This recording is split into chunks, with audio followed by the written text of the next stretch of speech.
Γεια σας! Σε αυτό το βίντεο θα δούμε πώς μπορούμε με κάποια εφαρμογή να ανοίγουμε PDF αρχεία, εάν θέλουμε να γράφουμε μέσα στα αρχεία αυτά και στο τέλος πάλι, εάν το επιθυμούμε, να τα αποθηκεύουμε. Όπως θα γνωρίζετε ήδη, υπάρχουν πάρα πολλές εφαρμογές που μπορούν να κάνουν αυτή την εργασία.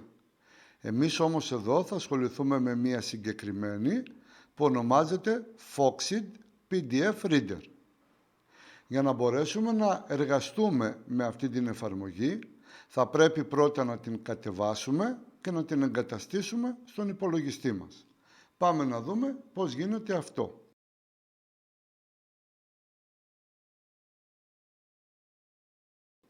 Ανοίγουμε τον Explorer μας. Εγώ χρησιμοποιώ τον Google Chrome και στο πεδίο αναζήτησης της μηχανής Google πληκτρολογούμε Download Foxit PDF Reader. Από τις επιλογές που εμφανίζονται από κάτω επιλέγουμε Download Foxit PDF Reader και στη συνέχεια Free PDF Reader and Viewer. Πατάμε το κουμπί Download Now ή Κατεβάστε τώρα. Ζητά να ορίσουμε ποιο είναι το λειτουργικό σύστημα του υπολογιστή μας. Στο δικό μου υπολογιστή είναι τα Windows, άρα το αφήνω όπως έχει.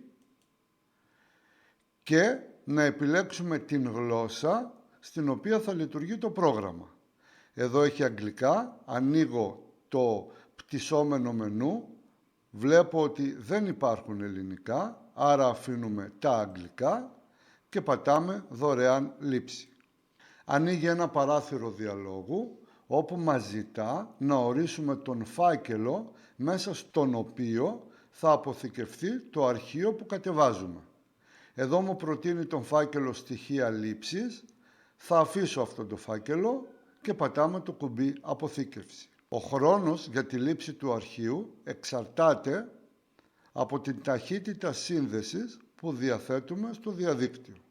Το αρχείο μου κατεβαίνει, έχει ήδη κατέβει, οπότε τώρα μπορούμε να κλείσουμε τον Explorer και να πάμε πατώντας διπλό κλικ στο εικονίδιο αυτός ο υπολογιστής, να αναζητήσουμε τον φάκελο μέσα στον οποίο αποθηκεύσαμε το αρχείο μας. Εμείς το αποθηκεύσαμε στο φάκελο στοιχεία λήψης, τον ανοίγουμε. Εδώ είναι το αρχείο εγκατάστασης και πατάμε διπλό κλικ για να ξεκινήσει η εγκατάσταση. Τώρα το παράθυρο αυτό δεν το χρειαζόμαστε πλέον, μπορούμε να το κλείσουμε. Εμφανίζεται ένα παράθυρο στο οποίο η εφαρμογή μας ζητά να της επιτρέψουμε να κάνει αλλαγές στη συσκευή μας. Πατάμε το κουμπί «Ναι».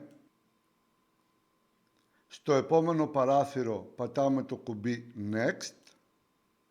Στο επόμενο ελέγχουμε αν είναι επιλεγμένη η επιλογή I accept the agreement και πατάμε το κουμπί Next. Στη συνέχεια η εφαρμογή μας δηλώνει σε ποιον φάκελο θα εγκατασταθεί. Εδώ λέει ότι η εγκατάσταση θα γίνει στο φάκελο Program Files. Εάν θέλουμε να κάνουμε την εγκατάσταση σε άλλο φάκελο, μπορούμε πατώντας το κουμπί Browse να επιλέξουμε σε ποιον φάκελο θα εγκατασταθεί η εφαρμογή μας. Εγώ θα αφήσω αυτόν το φάκελο που προτείνει η εφαρμογή και πατάμε στη συνέχεια το κουμπί Next. Ξανά στο επόμενο παράθυρο Next και σε αυτό το παράθυρο θα πρέπει λίγο να προσέξουμε την επιλογή αυτή Set Foxit PDF Reader as the default PDF viewer. Εάν είναι επιλεγμένη αυτή η επιλογή, σημαίνει ότι από εδώ και στο εξής, όλα τα PDF αρχεία μας θα ανοίγουν έχοντας ως προεπιλεγμένο viewer τον Foxit PDF Reader. Εάν δεν το θέλουμε αυτό, ξετσεκάρουμε την επιλογή. Εγώ θέλω να ισχύει αυτό στον υπολογιστή μου, οπότε αφήνω την επιλογή τσεκαρισμένη. Και συνεχίζουμε πατώντας το κουμπί Next. Ξανά το κουμπί Next και εδώ τώρα μας ζητάει η εφαρμογή αν θέλουμε να εγκαταστήσουμε μία δοκιμαστική έκδοση του Foxit PDF Editor, η οποία είναι μεν δωρεάν, αλλά είναι μόνο για 14 ημέρες. Δεν επιθυμώ να εγκατασταθεί αυτή η δοκιμαστική έκδοση στον υπολογιστή μου, άρα εγώ θα επιλέξω Don't install a free trial of Foxit PDF Editor. Και πατάμε το κουμπί Next. Τώρα πατάμε το κουμπί Install και περιμένουμε να ολοκληρωθεί η εγκατάσταση του προγράμματος.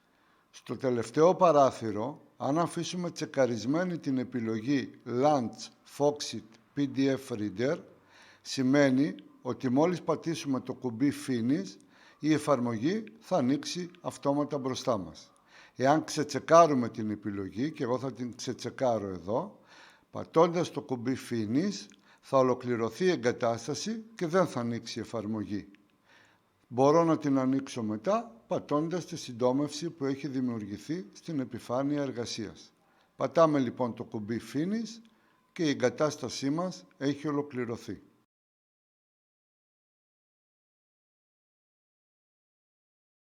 Για να ανοίξουμε την εφαρμογή Foxit Reader, πηγαίνουμε στο μενού έναρξη, ανοίγουν μπροστά μας οι διαθέσιμες εφαρμογές που είναι αλφαβητικά και πηγαίνουμε στο Foxit PDF Reader και ξανά Foxit PDF Reader. Ένας άλλος τρόπος για να ανοίξουμε την εφαρμογή είναι να πάμε στο πεδίο αναζήτηση που είναι δεξιά από το κουμπί της έναρξης και να πληκτρολογήσουμε Foxit Reader. Στην πραγματικότητα δεν χρειάζεται να το πληκτρολογήσουμε όλο, γιατί ήδη μας το έχει βγάλει μπροστά μας. Πατάμε κλικ και ανοίγει η εφαρμογή. Και ένας ακόμη τρόπος, ο πιο εύκολος από όλους, είναι να πατήσουμε τη συντόμευση που υπάρχει στην επιφάνεια εργασίας μας.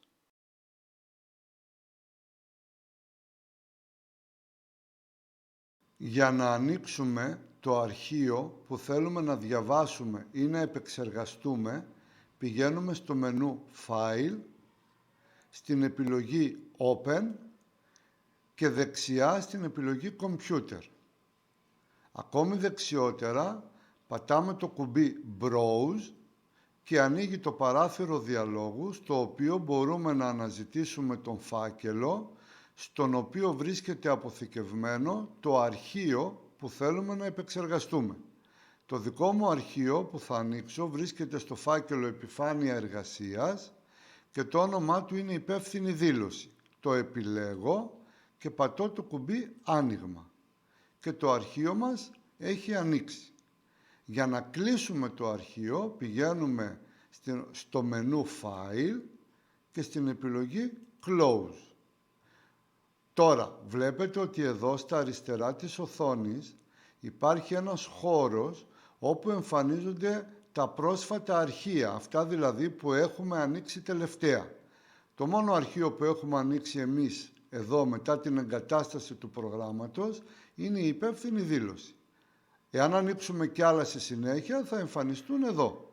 Οπότε πατώντας πάνω στην υπεύθυνη δήλωση κλικ, ανοίγει αμέσως το αρχείο υπεύθυνη δήλωση.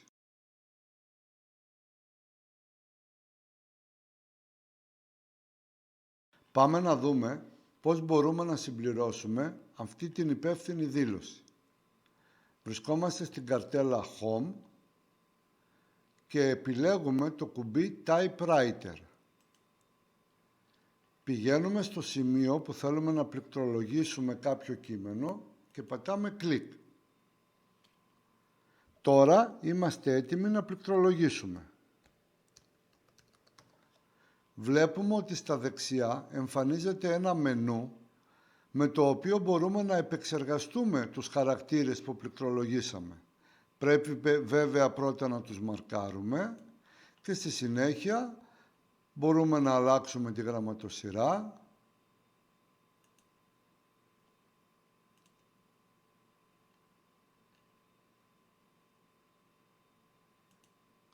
Μπορούμε να αλλάξουμε το μέγεθος και μπορούμε να κάνουμε και ένα σωρό άλλες αλλαγές τις οποίες μπορείτε να τις αναζητήσετε και μόνοι σας σε αυτό εδώ το μενού. Επίσης, μπορούμε το κείμενο που πληκτρολογήσαμε να το μετακινήσουμε και να το βάλουμε ακριβώς στη θέση που θέλουμε.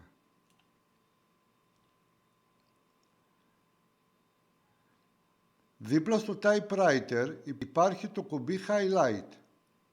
Μπορούμε να μαρκάρουμε χαρακτήρες του εγγράφου και η εφαρμογή αμέσως να τους τονίσει, να τους κάνει highlight. Κάτι πολύ ενδιαφέρον στην καρτέλα Home είναι και το κουμπί Image Annotation. Το πατάμε, πηγαίνουμε στο σημείο του εγγράφου στο οποίο θέλουμε να εισάγουμε κάποια εικόνα.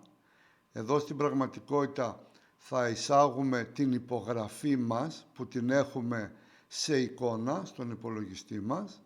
Ανοίγει ένα παράθυρο, με το κουμπί Browse εμφανίζεται ένα παράθυρο διαλόγου όπου μπορούμε να αναζητήσουμε τον φάκελο στον οποίο βρίσκεται η εικόνα που θέλουμε να εισάγουμε στο έγγραφό μας.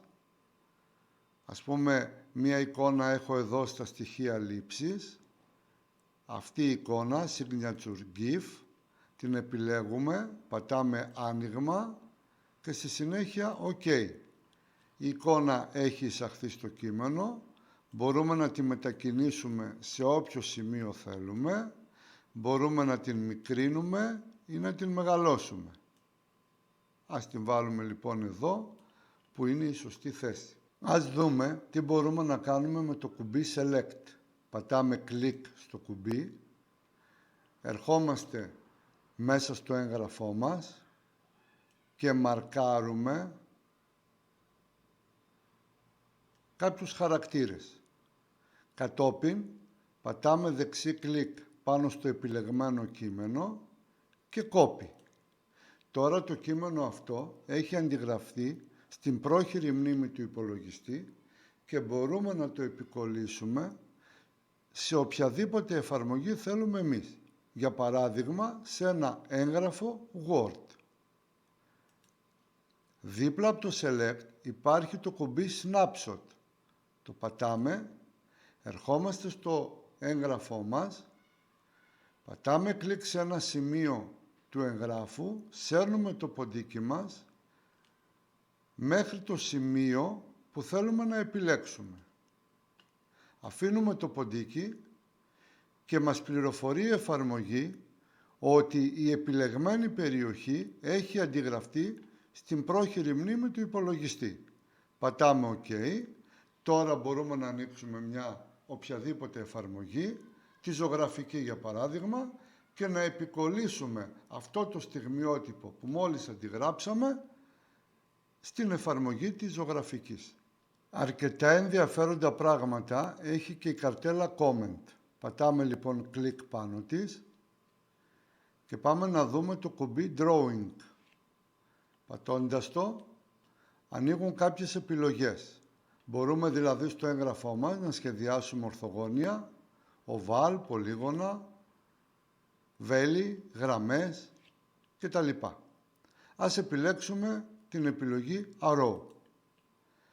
Πηγαίνουμε το ποντίκι μας στο σημείο από το οποίο θέλουμε να ξεκινάει το βέλος, πατάμε κλικ, το σέρνουμε μέχρι το σημείο στο οποίο θέλουμε να σταματά και το αφήνουμε.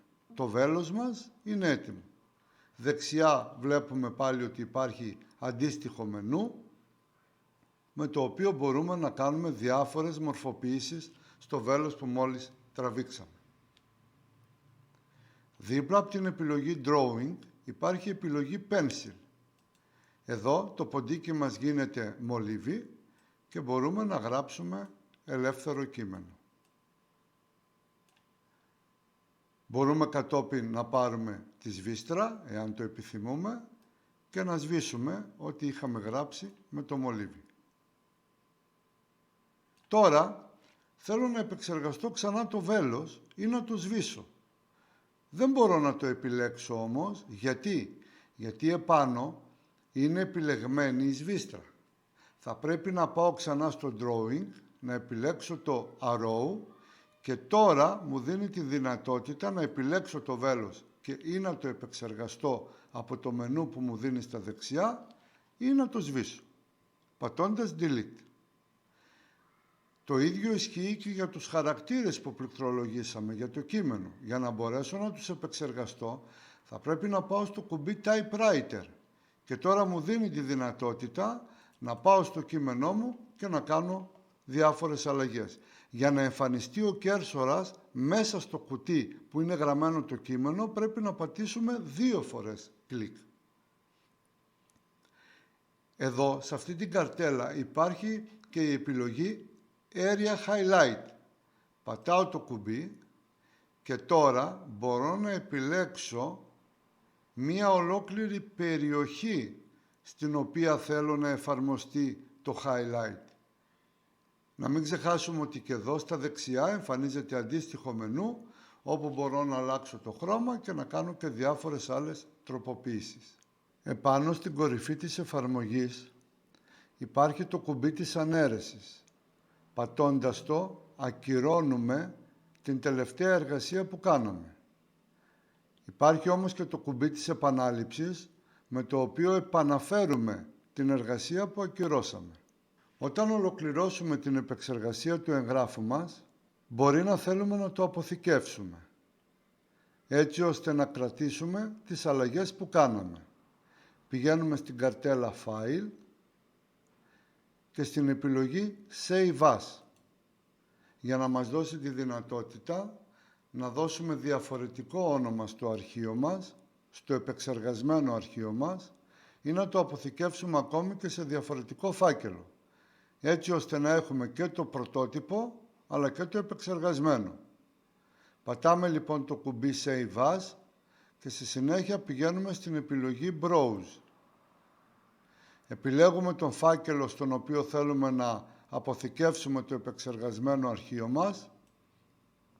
Εγώ θα επιλέξω ξανά το φάκελο επιφάνεια εργασίας, αλλά στο όνομα του αρχείου θα βάλω υπεύθυνη δήλωση 1, έτσι ώστε να μείνει και το πρωτότυπο αρχείο μου, υπεύθυνη δήλωση, αλλά και το επεξεργασμένο ως υπεύθυνη δήλωση 1. Τώρα πατάμε το κουμπί αποθήκευση. Κλείνοντας, να σας πω πως η εφαρμογή αυτή φάνηκε ιδιαίτερα χρήσιμη στην εκπαιδευτική διαδικασία. Έχω κατεβάσει τα σχολικά βιβλία σε μορφή PDF στον υπολογιστή. Τα ανοίγω μέσω της εφαρμογής αυτής και τα προβάλλω στον ασπροπίνακα της τάξης μέσω προτζέκτορα. Καθώς οι μαθητές δίνουν τις απαντήσεις, είτε σηκώνονται στον πίνακα και τις γράφουν με το μαρκαδόρο στην κατάλληλη θέση, ή τις πληκτρολογούμε στον υπολογιστή και εμφανίζονται μαζί με το υπόλοιπο κείμενο των βιβλίων στον ασπροπίνακα. Παρακαλώ, μην ξεχάσετε να κάνετε εγγραφή στο κανάλι, να πατήσετε το καμπανάκι για να σας έρχονται ειδοποιήσεις για τα καινούργια βίντεο που ανεβαίνουν και φυσικά να κάνετε like στα βίντεο. Γεια σας!